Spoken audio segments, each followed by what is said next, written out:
कोल्हापूर शहराला पिण्याचं स्वच्छ पाणी मिळावं यासाठी कोल्हापूरकरांनी गेली अनेक वर्ष संघर्ष केल्यानंतर आता राज्य सरकारनं शहराला पाणी पुरवठा करण्यासाठी काळंबावाडी धरणातून थेट पाईपलाईन योजना मंजूर केली आहे। विशेष म्हणजे ही योजना तब्बल 450 कोटी रुपयांची आहे।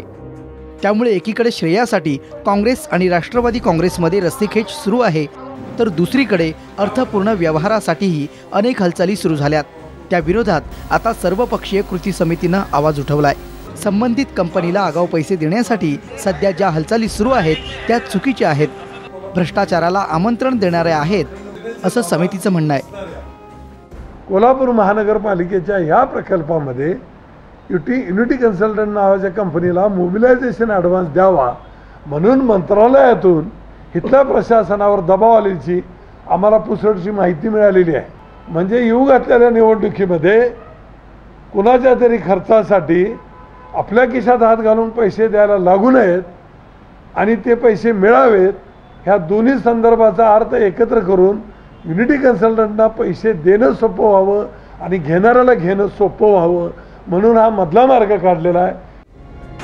शहरावर सध्या 100 कोटीहून अधिक रकमेचा बोजा आहे आणि थेट पाईपलाईन योजनेसाठी महापालिकेने 10% निधी देण्याची अट घालण्यात आली होती। म्हणजेच या योजनेचा भार सामान्यांवरच पडणार आहे। त्यामुळे ही योजना केंद्र आणि राज्य सरकारच्या 100% अनुदानातूनच करावी, अन्यथा महापालिका आणखी कर्जात बुडेल अशी भीतीही सर्वपक्षीय कृती समितीनं व्यक्त केली आहे। या संदर्भात पालिका आयुक्त प्रतिक्रिया देण्यास तयार नाहीत, पण राज्य सरकार समितीच्या या भूमिकेची दखल घेणार का हाच प्रश्न आहे। अमोल पांढरे, जय महाराष्ट्र, कोल्हापूर।